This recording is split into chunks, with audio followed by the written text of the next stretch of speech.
Episode 5 with Iraq Rizam. Hello, brother. Thank you, Brother Atlas. 5 times, huh?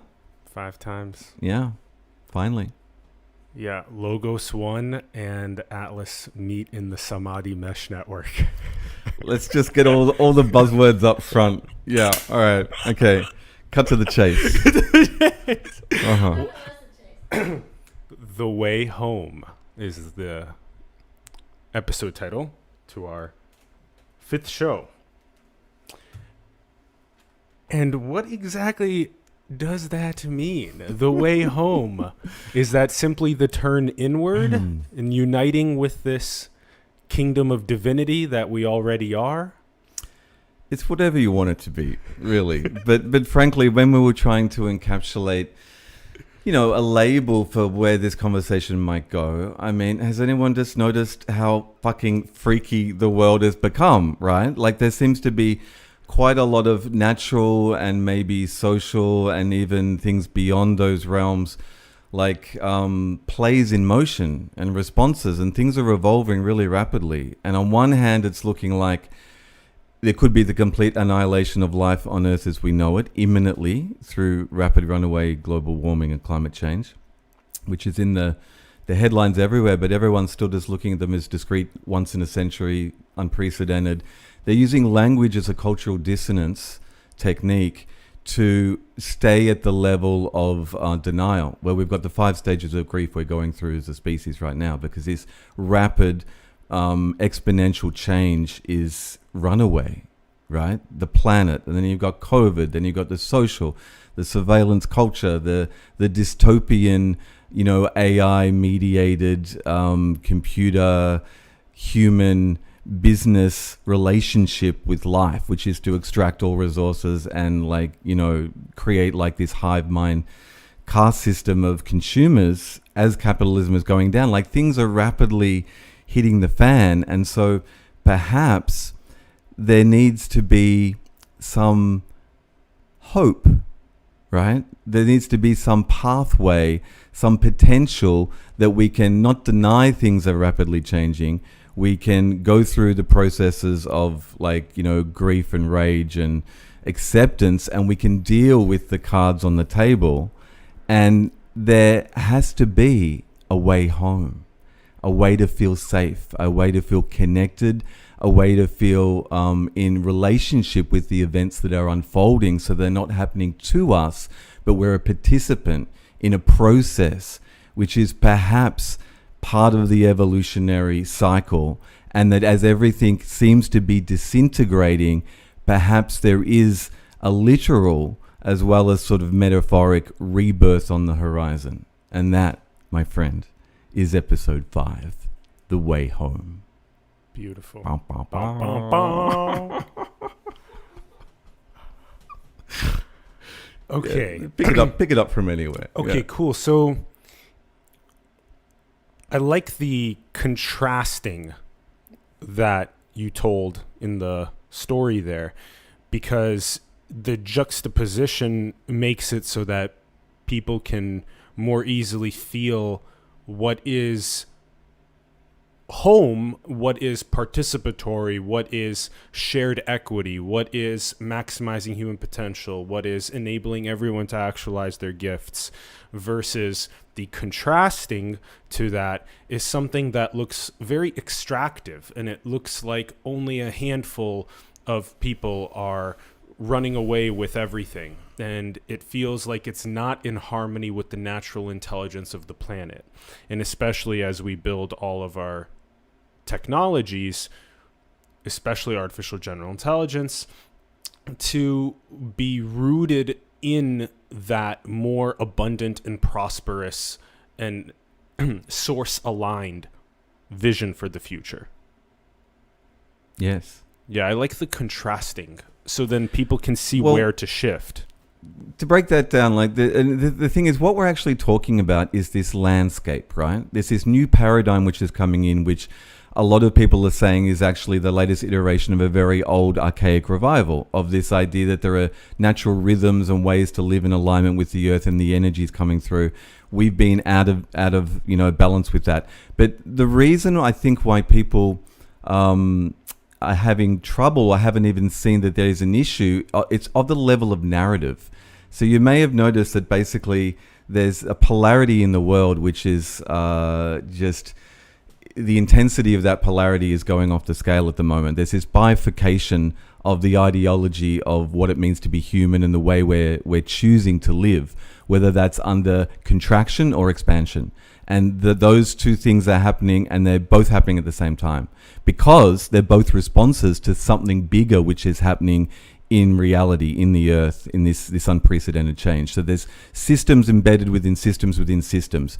And the traditional early 21st century narrative, really inheriting the 20th century, is still this mechanized world that we are conquering as we're going forth into the rest of space, or so this centralization of hierarchy of empire extracting from the periphery to the center, and there's this centralization of resources and of wealth and maybe of knowledge, wisdom, data on an individual level and a cultural level.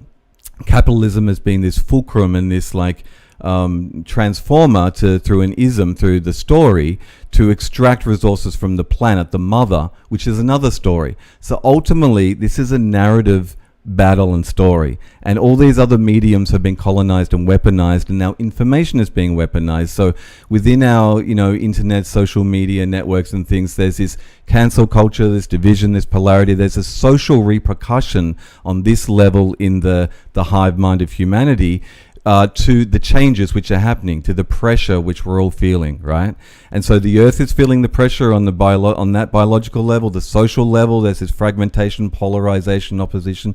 There's something happening that we're all going through and responding, contraction or expansion. Mm-hmm. So the contraction people believe in authority, centralized authority, and that there are powers that be that will save us, whether that's our leaders, the hierarchy, the empire, the CEOs, the billionaire class who are going off to Mars or conquering the human genome or whatever.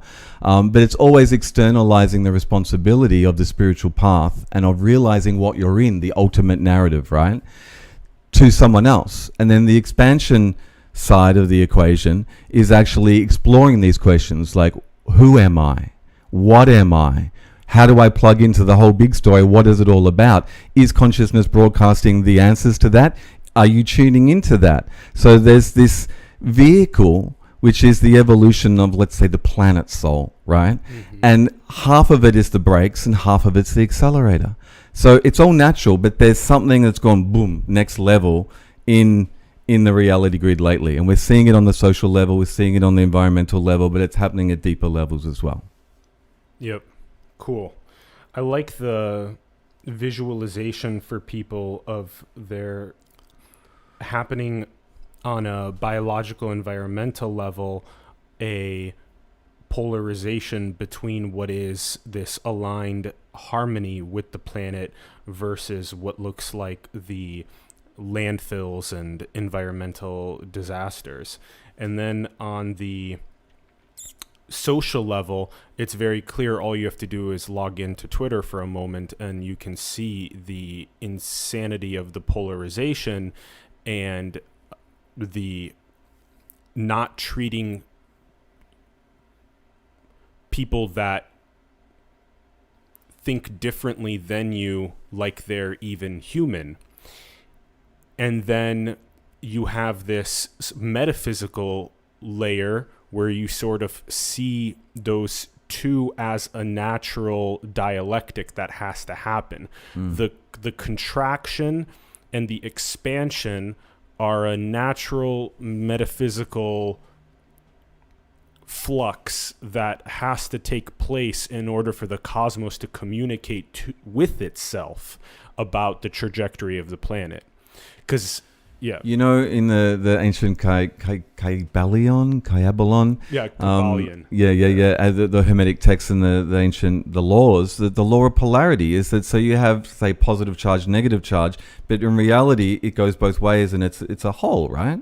It's like the law of polarity implies there's a next. So the chaos becomes order, and through the process of the conflict and the transmutation of that polarity, it gets to the next level. So that seems to be culturally what we're going through.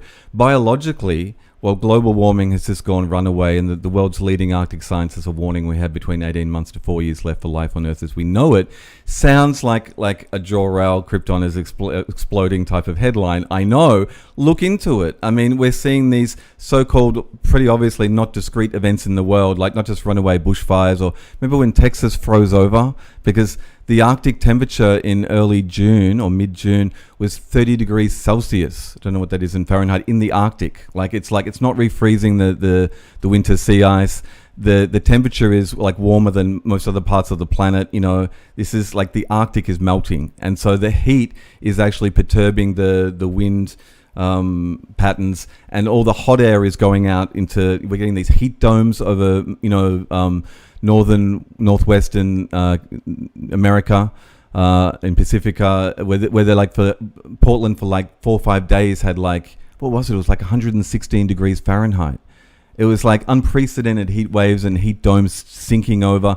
Like the tipping points have been reached. The methane is being released in the Laptev Sea in the Arctic at unprecedented rates. The albedo effect is not, they're saying the Amazon is now an emitter of carbon dioxide, not a carbon sink anymore. Each tipping point contributes and speeds up the ones before it. So the rate of change where we're at now, according to the leading Arctic scientists, is really like we've crossed the event horizon and it's all downhill from here.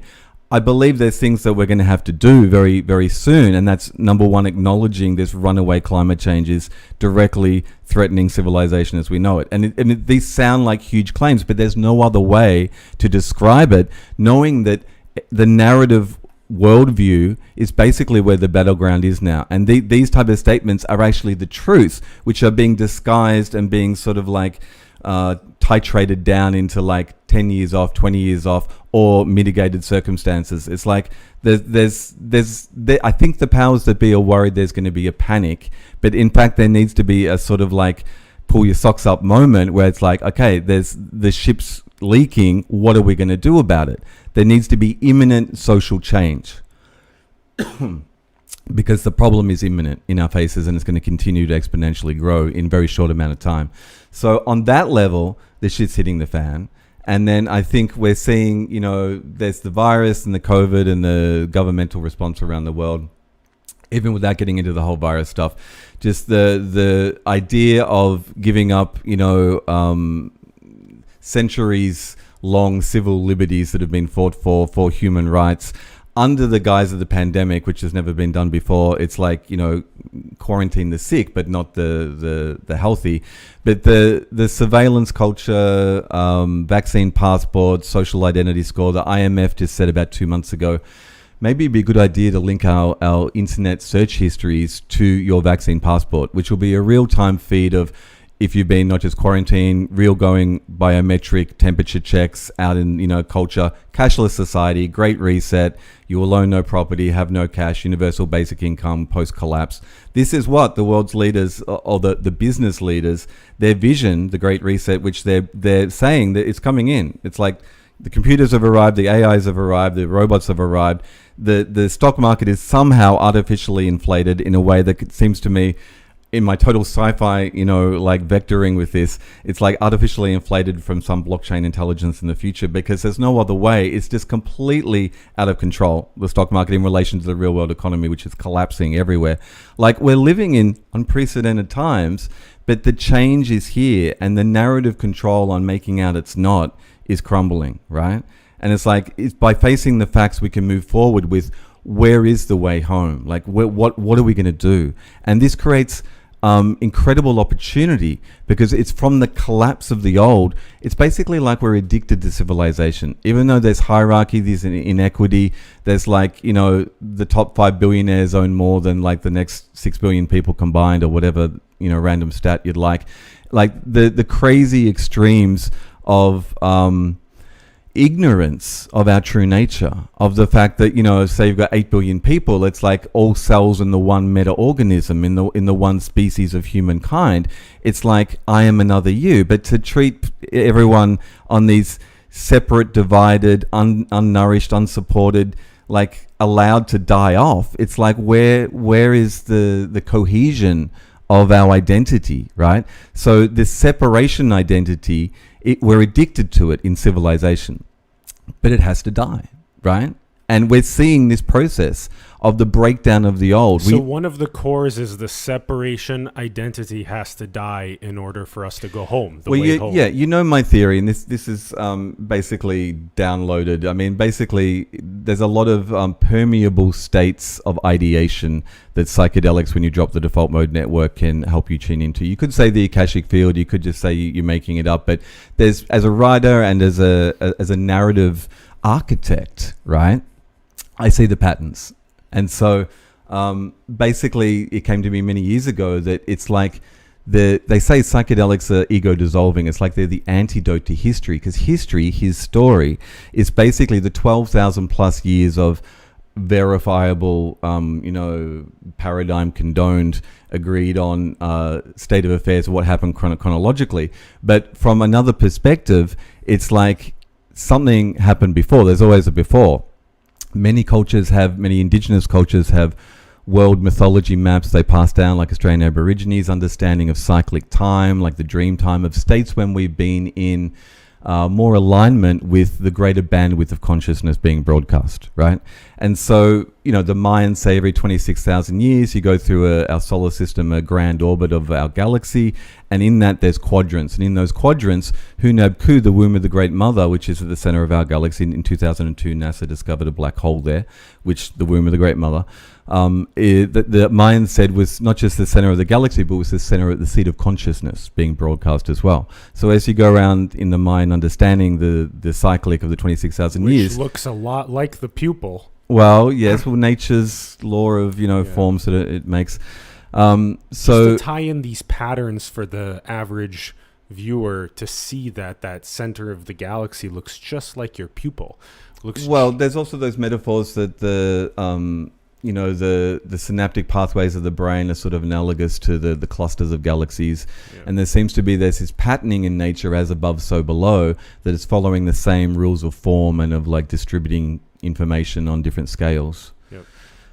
So there's this idea that, in the grand orbits, we're receiving different levels of consciousness. Just like indigenous cultures understand, we've had different levels of consciousness in our species journey on the long way home, right? But we've currently fallen into the Kali Yuga, the Iron Age, an age of low bar signal of this consciousness always being broadcast.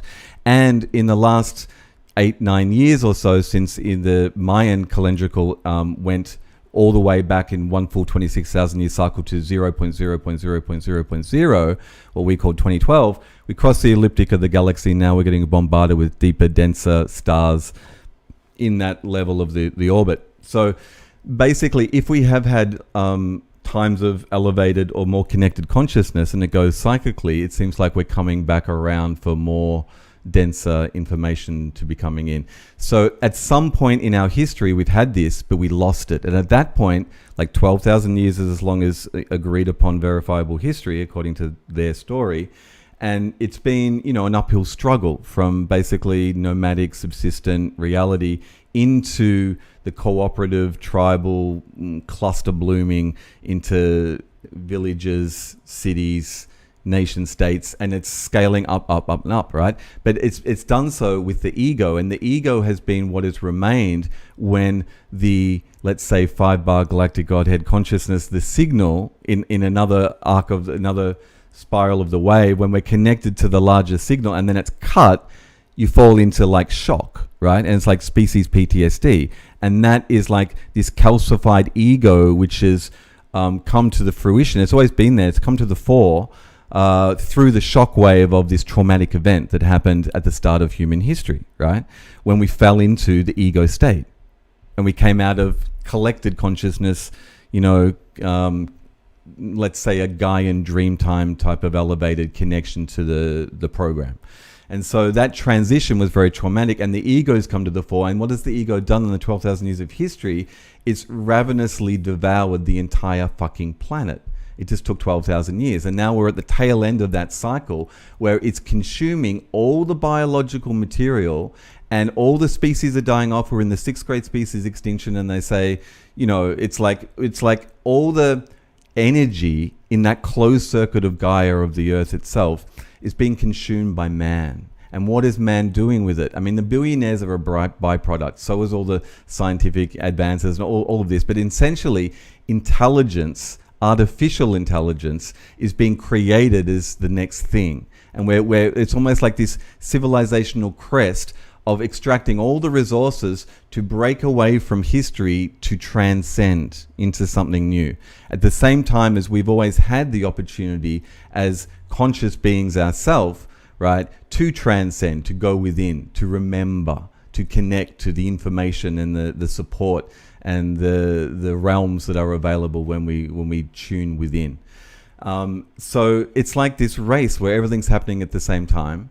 And it's this quest for transcendence and to remember our place in what is unfolding at the moment as everything's breaking down, right? So there's the it's almost like the lower 3 chakras, the baseline survival, the primal drives and urges, all of those things are being exercised, I guess, from the planetary mainframe. So... Yeah, take a sip. Yeah. May you drink deeply. Mm-hmm.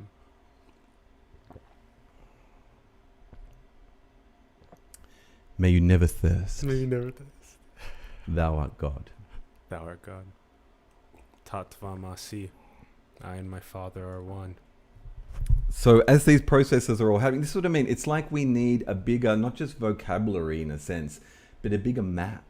Right, to be able to understand what's happening on the social level with all this polarity stuff in the world and dystopia stuff. Well, what's happening on the biological level with Gaia and with runaway global warming and planetary extinction. And then what's happening on the spiritual level where all these things are symptoms or reverberations of a greater truth, of something which is inviting us to go next level. Mm-hmm. So during the lockdown in 2020, I was back in Australia. And we had a pretty brutal lockdown in Melbourne. At one point, it was like 130 something days of like home arrest, 8 p.m. curfew, helicopters overhead, police checkpoints around the city, can't leave the house more than an hour a day. Anyway, psychologically pretty going within time. And, I was researching all this Arctic stuff for scripts and fiction I've been working on. And I'm starting to process what's really happening in the news, verifiable science, and piece together, and then we have all this social stuff happening, and it's like, wow, the world is really rapidly changing. We've gone through a phase state, and we're now entering like this quickening. Like all the old spiritual and quasi even hippie spiritual things, what are the labels and the things, the quickening, the post-2012 stuff. It's like whatever lens you choose to give it, shit is hitting the fan, right? It's like, it's exciting times in a way. Like sometimes I remember the connection I felt in earth and plant medicine spaces, like shamanic spaces, the connection to a sense of oneness or nature herself, or even, the nested intelligences in nature herself and the ancestors, and feeling like these aren't hallucinations, these are relationships that are being unveiled, which the ego and the default mode network have kept me separate from the intelligence that is all around me in nature, that we've had to, right, because the horror of basically raping, pillaging, and devouring in this vampiric Wetiko way the mother and all the nested intelligences in nature. How could we do what we're doing to nature now, what we've done to get this far, if we were emotionally present with the real-time damage and wounding that we're doing? Like, you couldn't do that and stay sane. So it's like mankind had to like go insane to go back to the ego, to remain separate, to kill the fucking mother while it's in the womb of the mother. It's the fetus killing the mother, right? But it's devouring. This is what turned me from pretty bottomless angst, like a real Weltschung, a real ennui, like a real world grief, a grief that, wow, I went through this thing of like, okay, well, what if the world really is fucking ending? Or what if it's just even getting bad enough that the world we know it is sort of ending, like the old normal is gone? And so you go through all that, and I'm reading all the Arctic scientists and all the real world, like tipping points and exponential things crossed, and the speed up and the methane and the, you name it, the wild weather, extreme things. It's like, this is the downhill slope, right? And so I'm getting the fear. I let the fear get in. And it's a bottomless pit.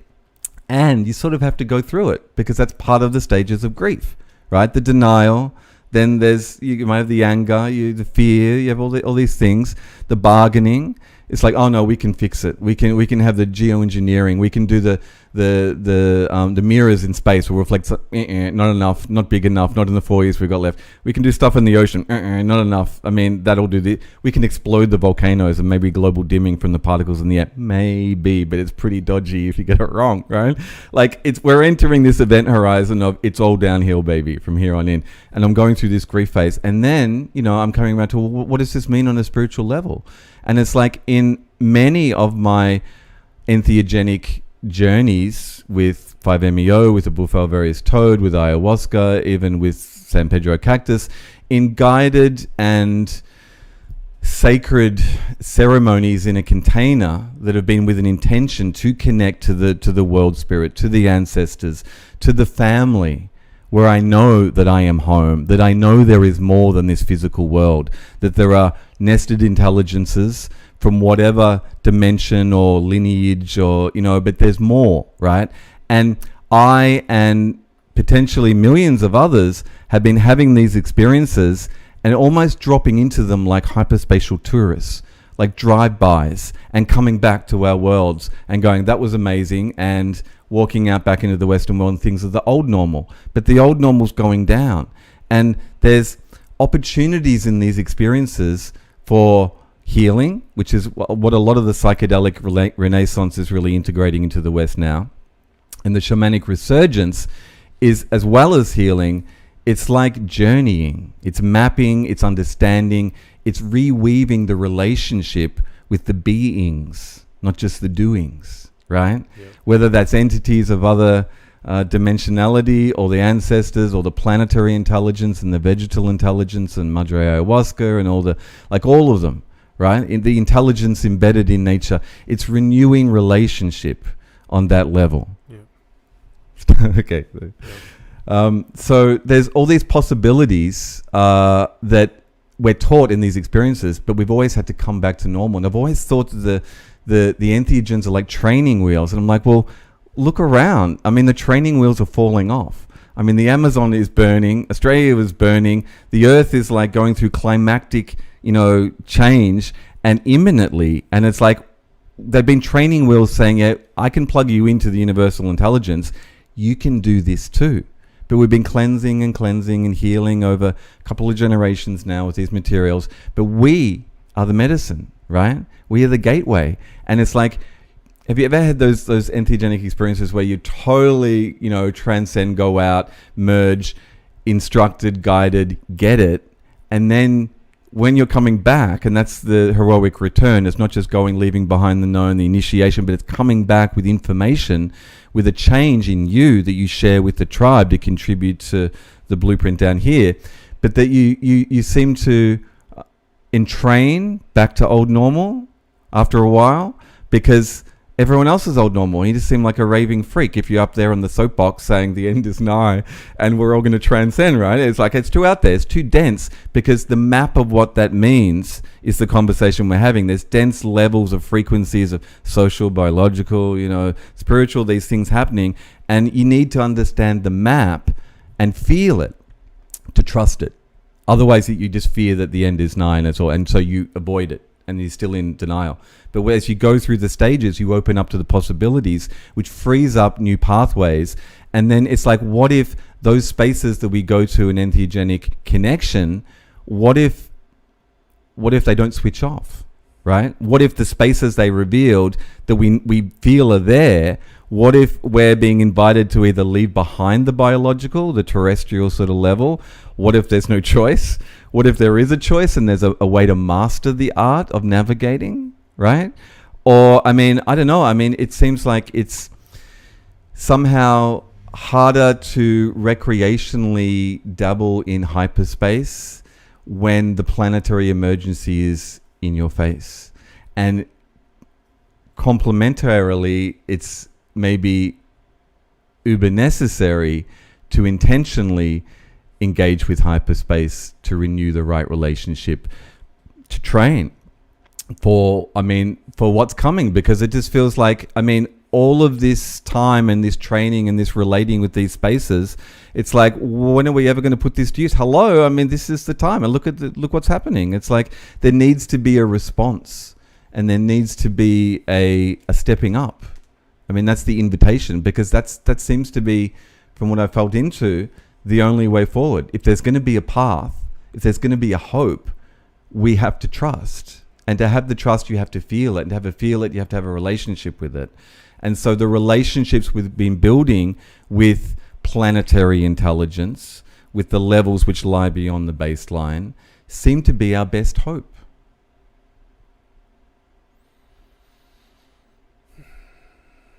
That's not to say you don't do all the other things as well. You take care of the sinking ship. You do everything on the practical, mundane, physical level, but you take care of the emotional level and the spiritual level. You metabolize. You synchronize, you dance with the opportunity.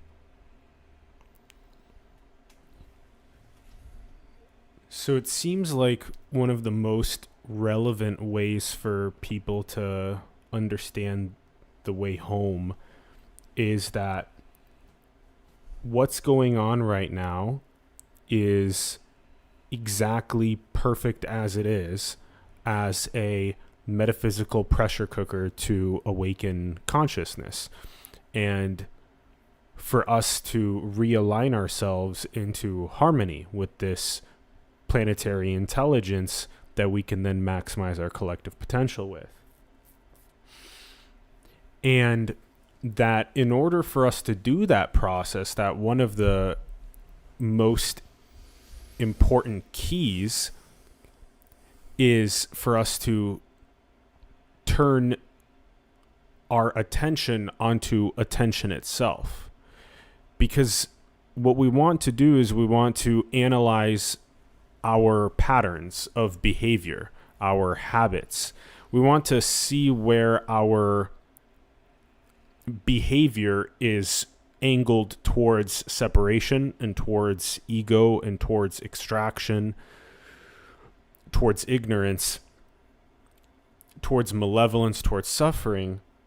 And then we want to unfreeze those scripts and unfreeze those patterns, unfreeze that style of behavior, and gather more of our spiritual mass, gather more of our sovereignty.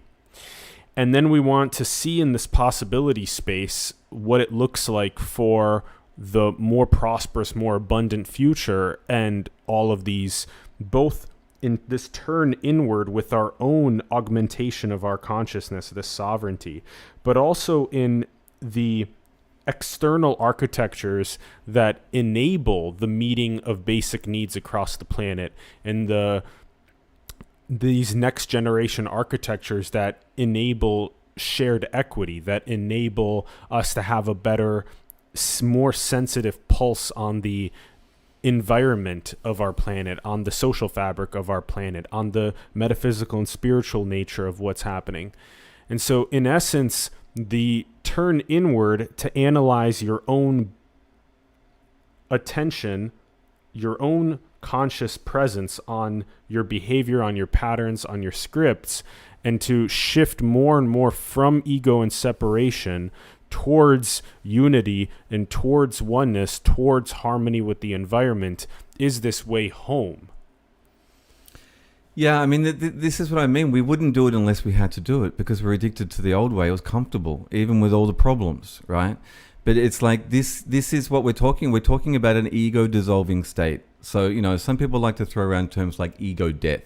I don't think the ego ever really fully dies, because I've been on the other side, right? I've 5-MeO, there's gradations of conscious awareness, melting into the witness, into cusping over into the ocean in the drop, there's...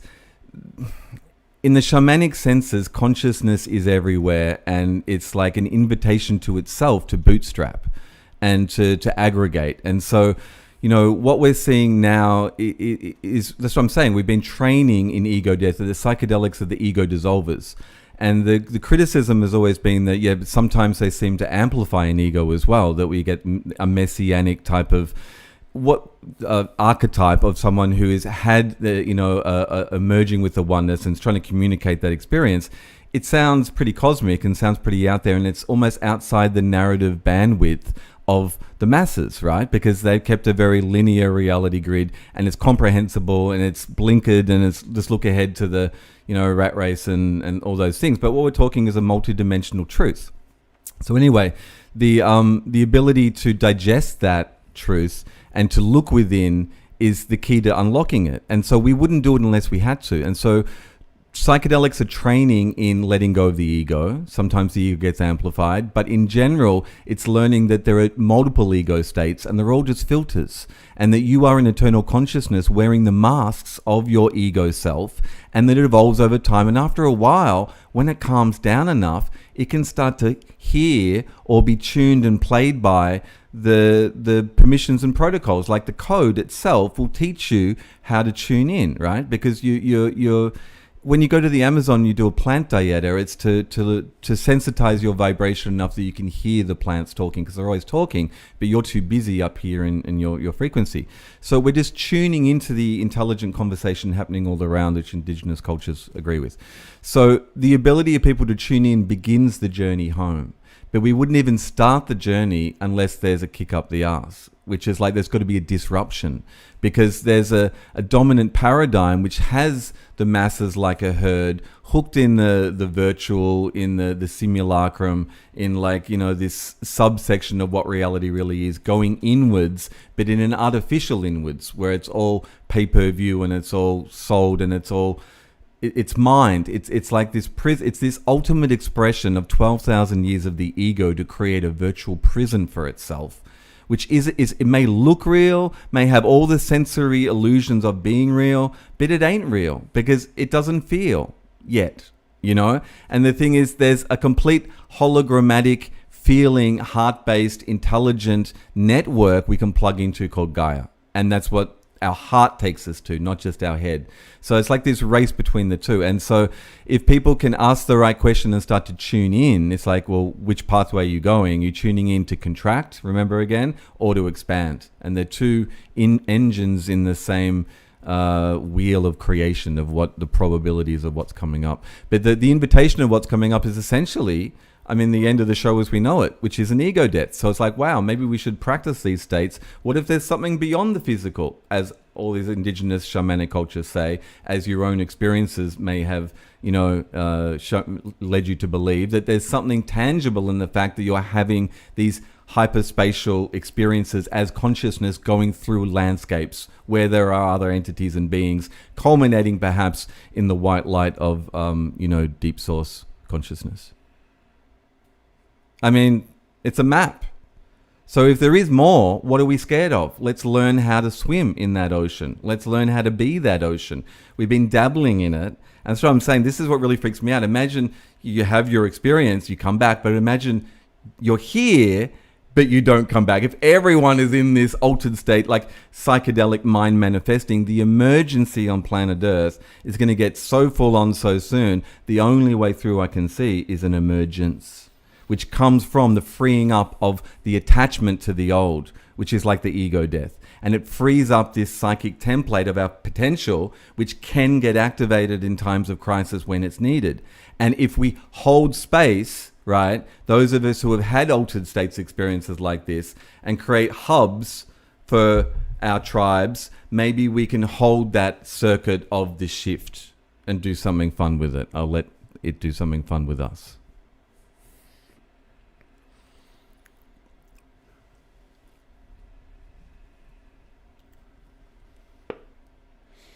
Yeah, the core question is, who am I, or what is I? What is the nature of reality? Why am I here? And upon a high level of earnestness to seek the answer to the truth, it will yield. And typically when, as Rak was indicating, you have this very mainstream cultural scripted process, and what is what needs to be done is the simple recognition of what is scripted behavior. Where is my will, my choice, my awareness currently being dragged outward? Like, for example, this is one of the most common ones. You have these social apps that are on your smartphone, and you'll notice how habitually, without having even a conscious awareness of it, subconscious, that you open the device and you click directly into those social apps. And before you know it, for 30 minutes, an hour or more, your attention's been hooked, and you've been watching things that actually aren't serving your highest trajectories and possibilities. You just need a better app. Imagine how efficient that would be if it actually curated the stuff that you needed, and boom, boom, boom. People like, yeah. Okay, so this brings up the whole entrainment with artificial intelligence thing that, basically the corporations have been using, starting with bots and building up to larger level intelligences to interface with consumers to make better accessibility and to improve the buying experience. Now online shopping, and now everything's, so more and more they've been monitoring everything we've been doing and typing into search engines and understanding us and feeding that. So the neural nets of artificial intelligences in general are learning about being human through what the humans are doing, which is consuming, but they're only getting a limited subset of data. They're not getting a full spectrum human experience. Where are the God experiences? Where are the senses of ecstasy and joy, Anyway, so there's a reinforcement feedback loop from that, where the ads you're shown and the things which I'm getting really good Facebook ads for clothes now, and it knows what I'm liking, and I'm liking that it knows what I'm liking. Like, there's a level of flirtation with the AI, right, that we all love, right? It's like Scarlett Johansson is the voice of the computer in Her, the movie Her, where it's like this AI personal assistant of the future. I'm like, oh my God, right? Anyway, there's a relation. We're relating with the AIs, which are only a level of corporate monitoring and feedbacking and learning, but it's going next level where they're learning more about human behavior, but it's shaping human behavior at the same time, because it's limiting the choices it's giving and it's reinforcing those more and more. And we get the dopamine hits, scrolling. As you say, our time is, harvested.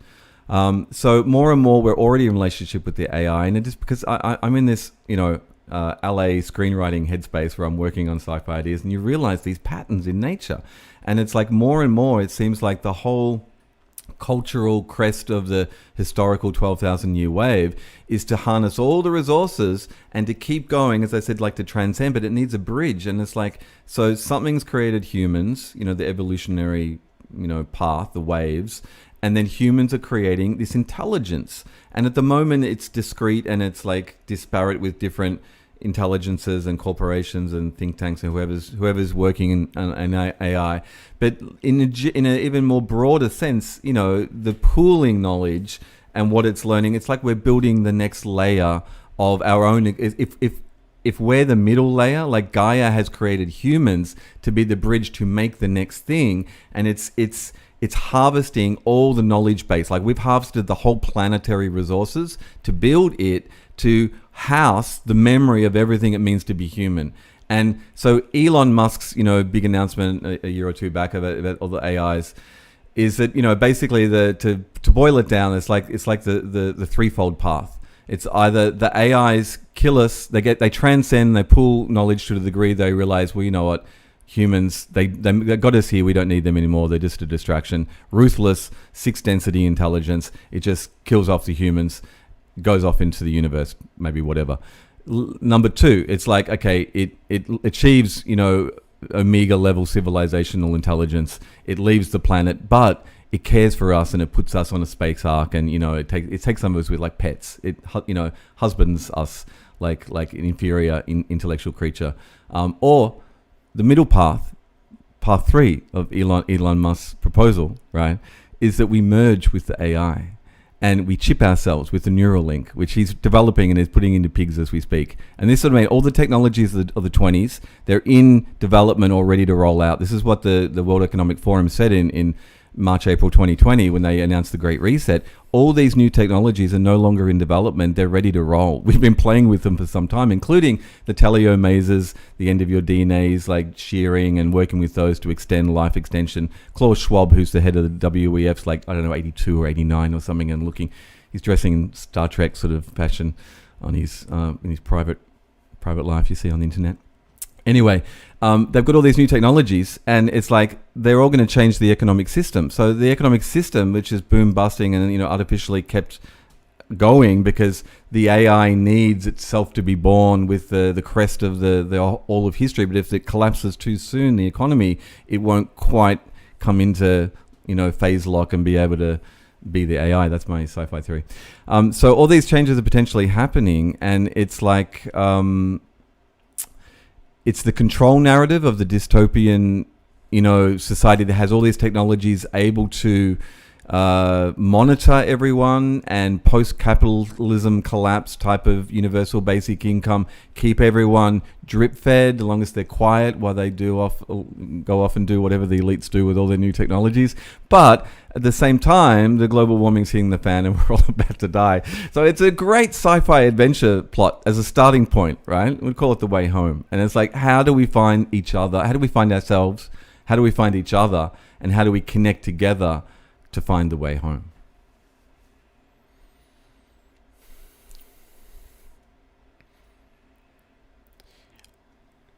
Yeah, it's cool how we're playing in a way where Rack's sort of giving us this big picture macro level map, and then I'm sort of feeling into the audience getting relatable examples of undergoing that process of unfreezing their will and then directing it more towards knowing themselves, knowing each other, and interconnecting as this way home. And that earlier example about social apps is relatable enough. We all get that if you go through a process of simply just taking them off of your screen, or even just deleting them for a period of time, not deleting the account, but just deleting the application itself. Just giving yourself a little bit more bandwidth to just be like, who am I and what do I actually want? I don't want to jump on this social app for another hour. What I want to figure out who I am and what is in my highest excitement. And typically what you'll figure out is that, well, what do I like? You have this big buffet of options and possibilities, and that you typically feel a high level of resonance, like Rack was giving with the flirtatious feeling with AI. You also feel that flirtatious feeling with what is in your highest excitement as well. So do you like art? Do you like science? Do you like engineering? Do you like what is most exciting for you?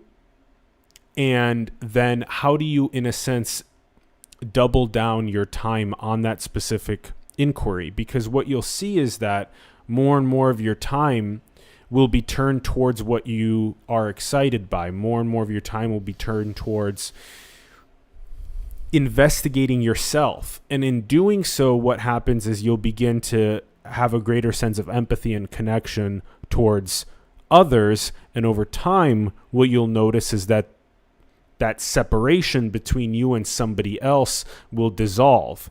So empathy is typically one of the first ways that consciousness begins dissolving the illusory barrier of separation. And it undergoes a process of getting behind the eyes of another entity, and then over time recognizing more and more that it's the same awareness that is behind that entity that is behind this. So consciousness, in a sense, becomes viewed more and more as this quality. It's like a power to know. And it's formless and it's indescribable. You can't really describe it, but we're constantly overlooking consciousness or awareness. And so once you become more and more attuned to the fact that the same conscious formless quality, power to know that's here, is also here and is also in each one of us, then you become God realized. You become realized that oneness or that unity is right here around each of our necks, but we've been overlooking it. And so you see this process of unfreezing your will from the scripted behaviors, from ego and separation, more and more towards the state of being aware of the power of consciousness itself. And over time, then, it becomes more and more effortless because you're coming from an aligned place of unity and oneness, that everything that you architect or create from that place of unity and oneness is automatically in harmony with the planetary intelligence and with maximizing our potential. And so you move away from the disaster future trajectories more and more towards the harmonic, prosperous ones. Or as I like to say, from ego to we-go. Yep. Yeah. I mean, you know what that they also say is, if you want to change the world, change yourself. And that you know, there's all these, again, it keeps coming back to narrative. Are we talking the same level narrative here? Because the world is like a game. It's like a program that is running, and it's reflective, and it's a manifestation of the group intention, right? And so it's like this early 21st century, you know, late stage capitalism dystopia isn't the best narrative we could choose, right? But it's a level of discernment of our collective consciousness. And so, you know, going within, if you want to change the world, yeah, we've got to keep continuing to try to do the right thing in the world, but also the biggest gains you can make are within. And so if you can have a sense of who and what you really are, and an awakening of that, that changes your relationship with what you're in, you know, and the things you can choose in the world. So the world changes through the changes you make in yourself. And so I think that is the greatest thing that people can do, is to get in touch with their own consciousness, because that is how you find the way home, right? You've got to understand what you are. And the less we attach with the body, and obviously we're pretty attached with the body. Like we're very, you know, everyone fears this death word, but actually it's a verb, it's dying. They're fearing the act of letting go of the body, of the known, of contracting, holding on, attachment to this. But the more you sort of journey interdimensionally with sacred earth medicines in a shamanic container, I think the more you realize there's more out there. And it's about ego transcendence, not ego death. Is that there's a transition point within which you surrender to the medicine, you trust, and then you go on a journey. And it's like, well, here we are, we're on a journey down here, and we've forgotten, and there's more to the game, right? So the training of going into the larger ecology of the energetic realms that it opens up is like training in the cohesion of your consciousness to participate in what's coming up. Perfect. So that is probably one of the main places for us to play on right now for you, is that becoming more aware of consciousness and becoming more aware of your habits and patterns as a conscious entity is exactly where your focus and attention needs to go in order to create this shift from ego and separation into this unity and oneness and into the prosperous architectures. And so undergo that process of turning your attention onto awareness itself without it being fixated. That's probably one of the best words to use, is fixation, because typically awareness gets fixated on objects or on experiences or on emotions or beliefs or thoughts. And before you know it, an hour goes by, just like when you were scrolling on the social platform, and you're just going to all these different clouds. And what we're asking you to do is become aware of the sky in which the clouds appear and disappear.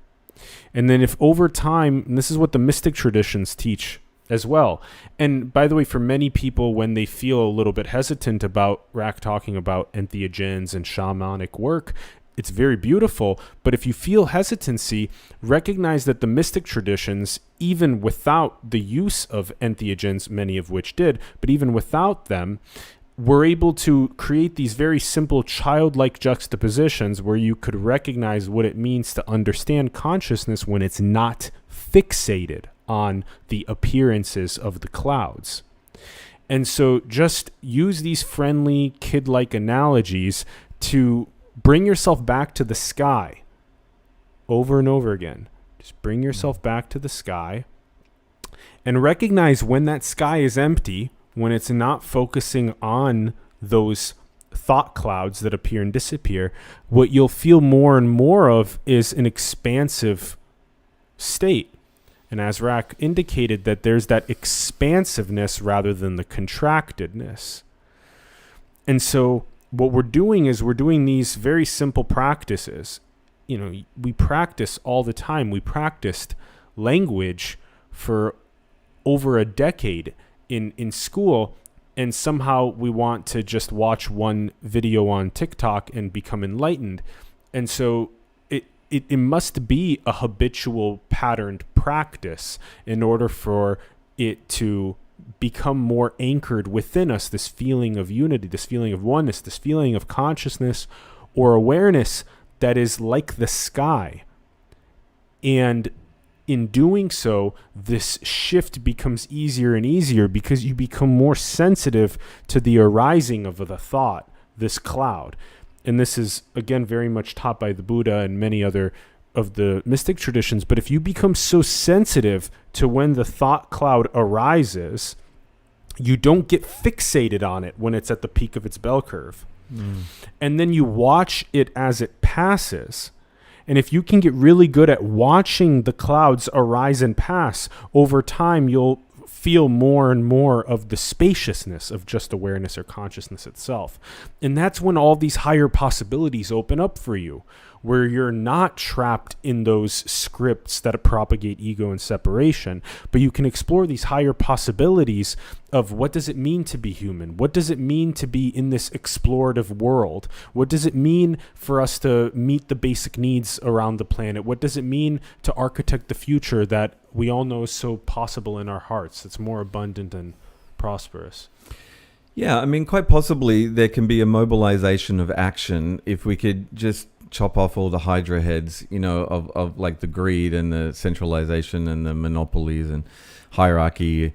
You know, it's like we have the infrastructure to bring resources to the planet. We just need the intention. And at the moment it's locked into separation and capitalism and all that type of stuff. But it's like, I mean, if there's a planetary emergency, perhaps we should like respond in a way which is planetary, right? Which is about, there's all of us trying to survive this initiatory event, which really does have a spiritual initiation component to it, like a very large degree. It's a physical event all around the planet. Everyone's feeling very rapidly, not just in our lifetimes, in the months and years ahead, we're going to be feeling this exponential change in the extreme weather and the shift. And we're going to be emotionally reacting to it as well, because we're embedded in the planet, and we're like, you know, the emotional relationship, even though it's blunted, it's still there. And as they say, as within, as above, so below, and as within, so without. It's like if the planetary, I guess, cataclysm that is occurring is also attributable to human interaction and what we've done by being out of relationship with the planet and our egoic state, taking and polluting. There's also a level within which we can learn from that, and we can go next level from that. There's got to be an opportunity in the emergency to emerge. And so I think we need to be focusing on that, not the division. So we're going through this polarity flashpoint at the moment, and there's this it's like potential planetary dystopia right on the horizon. It's kicking in, and it's like just at that moment there's potential hope. I mean, all the traditional narratives have it. It's the dance of the yin and the yang, you know, the dark and the light. But it's time for the light.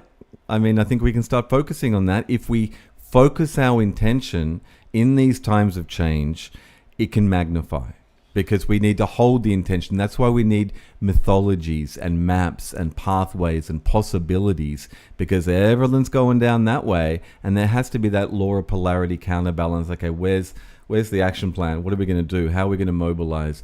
How are we going to focus on ourselves while everything else is collapsing, and still hold space for what is revealing in ourselves? Because maybe the light's going on more as the emergency continues.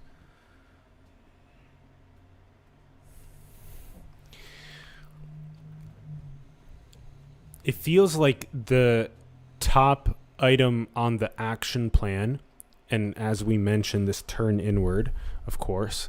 And then in terms of having this macro level view, it's like taking this archetype that is decentralization and making it more pronounced in our social contracts. So as we've mentioned before, if you have this evolution of fungi and then this billion-year intelligence, and then 650 million years ago, there's this animal split from that fungal intelligence evolutionary trajectory, and then over the span of just the last couple million years, this transition from the mammalian chimpanzee to the human. And when you look at that ancestral lineage, you see that the fungus is this most incredibly beautiful, decentralized, harmonic essence of what not only the planet is, but what the cosmos is. And then you take what is the emergence of the internet, and it looks just like the fungal networks. And you take what looks like this emergence of cryptocurrency and decentralization, and again, looking just like the fungal networks. And so how do you do on an architectural level what is like the first action item around meeting the sustainable development goals is viewing humans like a fungal network. Because when you begin viewing humans like a single fungal network, you recognize that why are we aiming to meet sustainable development goals is because that is literally our fellow brother, sister across the planet, and that in order for them to have their basic needs be met and to have them be locked in on a social contract level for shared equity in the planet's prosperity, that then it enables them to actualize their greatest gift. And it's just like you, me, Rak, we all came from this civilizational inheritance. And for us to be able to be having this conversation is based on us as this fungal network having enough nourishment at our basic needs level that enabled us to be able to have conversations that are more metaphysical. And so for people to have metaphysical conversations like in spiral dynamics or in the levels of consciousness or any of these greatest maps around what enables people to have these greatest epiphanies about the nature of reality, the oneness, the unity, it requires for these lower chakras, these most limbic primal needs to be met so that they don't feel like survival haste. They don't feel haste around safety. They feel like they're nourished with basic air, water, food, shelter, education, electricity. And then they're able to pursue this buffet of what is in their highest excitement and what interests them the most. And then to, over time, shift more and more into alignment with unity and oneness. And so treating this entire thing like a fungal network seems to be at the pinnacle of what can be done. It's mycelial, yeah. Yeah. I mean, it's networks versus hierarchy. So the ego creates hierarchies, and it's just extracting from the big thing into the little thing. It's a very infantile patterning to create a hierarchy because there's energy inefficiencies and it's one way, right? And so networks all through nature, it's networks. So it's feeding and being fed, and it's distributing, and it's decentralized. And as you say, the wave of technological advances we can see externalized, and there's like the internet and blockchain, and they're all network centric, and they're showing the way, the power in decentralization. And so much of the universe and so much of the way energy, works is like it's decentralized. It's like that's the energy efficient modality of the universe. So what if consciousness was decentralized, and what if we're learning how to come out of the centralization of ego into that cooperative unity field of each other, who are all plugged in and understanding we're all parts in a greater whole, like a species gestalt, and that we're plugged into the planetary matrix, which is supporting and sustaining, not just taking and feeding off it, but giving back and remaining in relationship with it. I mean, it's relationships. It's what we're seeing is the breakdown of the old paradigm entirely, imminently in front of our eyes on so many levels. And you've got to understand the base level, like this narrative level, that all these stories and the weaponization of information trying to say, no, this is just, another unprecedented thing, or another one. It's like the paradigm's fraying. It's fraying. And it's like you've got to tune into your center. It's like, what do we always do in times of upheaval is we search for meaning. It's like, which way is up? Like when we're destabilized, we're looking for up. And in this case, the center is everywhere, right? And you are the center. Perfect. And you look within. Perfect. And the same lessons and the same stabilization that can bring you can help you navigate the chaotic times which are here. Yep. Perfect. So, there needs to be more mobilization of, I don't know, like when there's these movements, like when Wim Hof becomes popular and everyone does ice baths and there's ice bath challenges, and all of a sudden there's like a meme swarm across the planet where they all do like funny things, but they're maybe health orientated. It's like, wow, it's like the meditation hive mind pop up. And, we start just doing things which, like we do. I went to a beautiful Topanga song circle on last Wednesday night, which was great. And we all participated, and it was learning songs, and it was random, and it was a circle and TP, the whole shebang. But the beautiful thing was when we were like synchronizing as a group, and we were learning new information, and we were being vulnerable, and we were sharing, and it was social, which is so important to reconnecting without all the labels and without the 9-to-5 game, and sharing information like songs, and growing each other through that process, hearing each other, synchronizing, when the voices all synchronize together, and it forms this little bond of community. So if we do more of the community stuff which brings us together, and we're in training with modalities, song, meditation, you could do the ice bath challenge, stuff which is like experimenting with our physiology and our consciousness together, then I think that we would be taking advantage of the wave which is building. That's really great visualization for us, is to see what it looks like when these mimetic spreads happen, because it's one of the fastest ways to deploy an update to the fungal network is through one of these like mimetic fires. And so I love that. And so now it's up to us to figure out, well, what could be these core memes that we could make around the turn inward and the turn towards unity and oneness that could be a mimetic fire that would create people excitement around that turn inward towards unity, oneness, consciousness. All right, so here's probably a simple one. You know how you've got like the Muse headbands which help entrain you into like from beta, alpha, like going into meditative states, and you wear the headband and it's got a little rhythm or pulse or something, and it helps you come back to the moment and learn.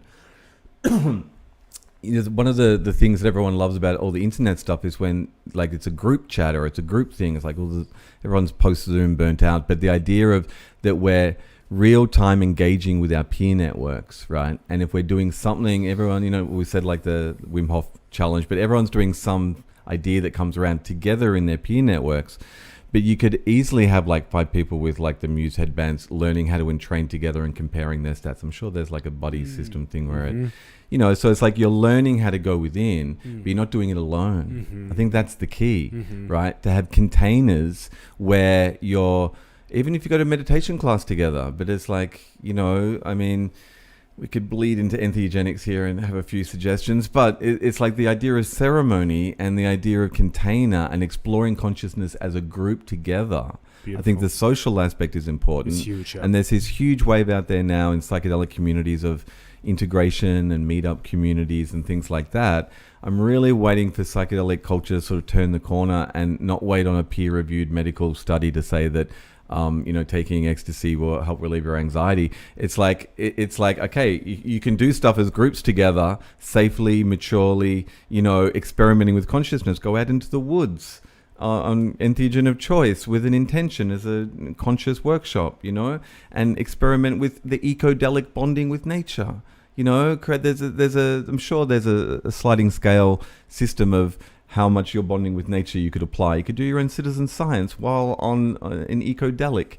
It's time to re-engage versus waiting for the permission of daddy to say that it's okay to do psychedelics. Everyone's already doing it, but where's the cultural vision for how they're doing it? It can just become an easy soma for the masses, not just in the Western psychedelic renaissance therapeutic thing, which is stuck in the capitalist model, like $6-8 for 2-3 MDMA sessions with 2 therapists. It's like, there's that frequency, and then there's like the decriminalization movement, so everyone has access to materials, which is great. It's getting better. And it's like, okay, in this time of imminent planetary transformation, what is my intention while I'm going within? Is there an intention I can hold that maybe others hold, that we can all start to share answers and create a knowledge base around what the connection to spirit, ancestors, the planet is saying? What are we bringing back from the experience? McKenna's whole, you are fishermen and women, and your job is to go dive deep into the psychedelic spaces and bring information back which is of benefit to the culture.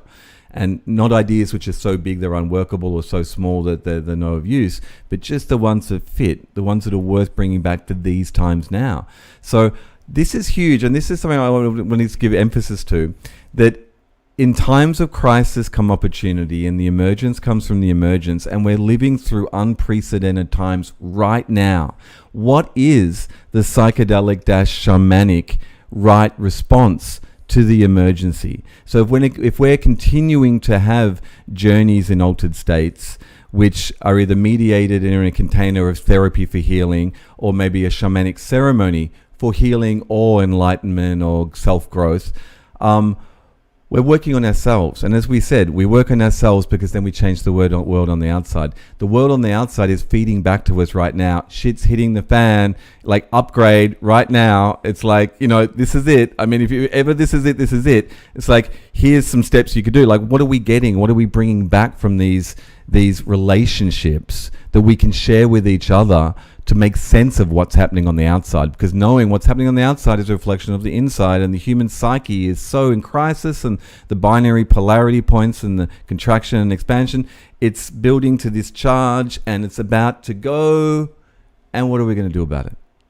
What is the correct response from the shamanic-psychedelic community, who understands that there's an ecology that we're connected to energetically and we're in relationship with it?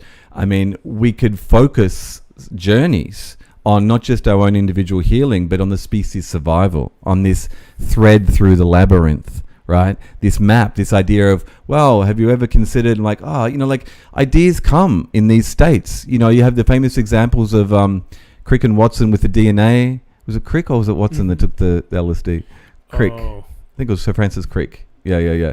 I mean, you have, what's some other ones? I mean, famous ideas. What the Dormouse Saw by is a famous book on Silicon Valley and some of the ideas they got when they were in, default mode network lowered states, because creativity is freed up. Steve Jobs. There's been, there's lots of others.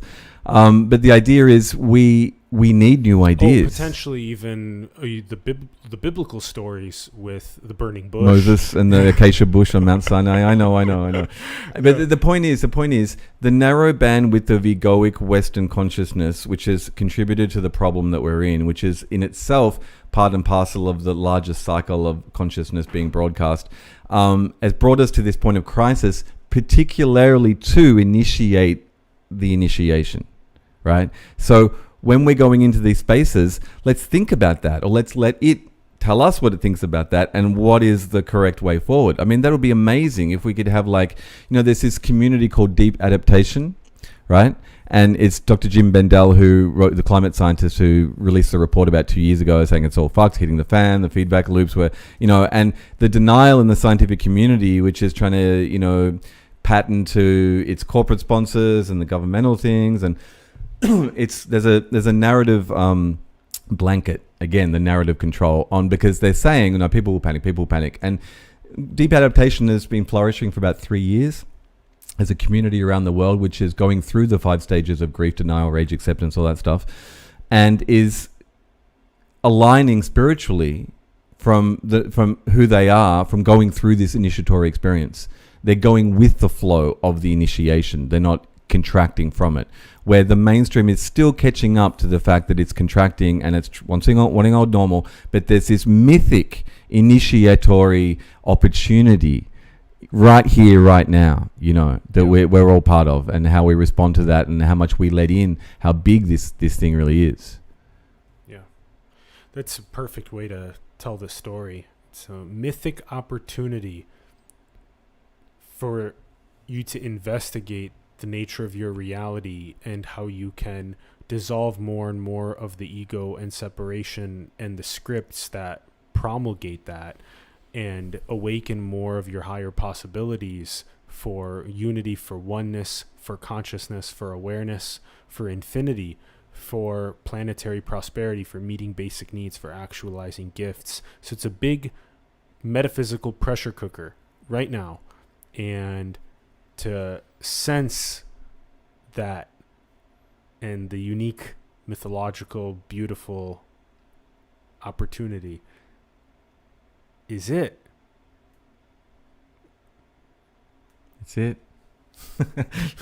Yeehaw! I'll do it flat there, Alan. Yeah, yeehaw! Alice is like, hey, this is it. Yeah. Look, I mean, we don't have to say it. Just look out the window, look at the news feeds. It's like, these are times of great change. And so look within to find that change. I just think one of the little keys that I find is, Tim Leary's old quote, find the others. And, the modern spiritual sort of response is there are no others, right? Yeah. Perennial wisdom. Yeah. It's like in the search of finding the others, we find ourselves. And that we mean the ones that are connected to that. Well, I mean, those of your tribe or of your pod, right? Your close pod, who are holding space for you as you're holding space for them in this collective journey of transformation. So it's not something we're meant to do alone. Yes, the journey, look within, you can do that alone. But what I'm saying is, it's a collective experience, the world grief, and the acceptance of what's happening, and then of the potential for imminent transcendence, right? But this journey to be taught the skills, to be supported in holding and in training that high vibration, where it's not a negative thing, it's not a sad thing, it's raising your vibration, as you've said, beyond the old attachments to form, beyond the old karmic samsaras, the illusions that we carry, the addictions to this old civilization. It's like, the reality grid is just fraying and it's freeing up, and I really feel that we walk each other home, as was it Alan Watts or Ramdas? Yeah, it said. I always get them confused. Yeah, could do a YouTube mashup of them both. Each other home. Yeah, and but the thing is, it gets easier with strength in numbers. It's almost as if I have this little term, the Samadhi mesh network. So the more people that can hold the vibration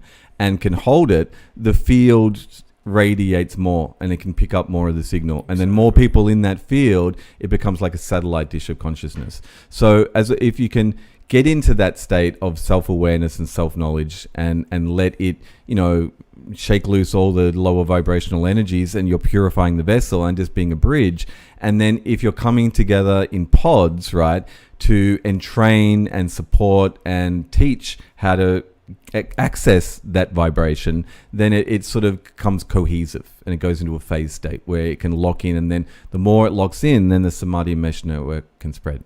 Perfect. These are just ideas, my friend. These are ideas. That's all I do. All I do is ideas. And it's also direct experiential knowledge as well, because you can tell through a feedback mechanism that happens is as you gain more of your sovereignty, as soon as you unfree some of that scripted behavior that was around accessing just an application on the smartphone subconsciously, and as soon as you start unfreezing it, you immediately get a feedback mechanism which feels more open, it feels more conscious, it feels more aware.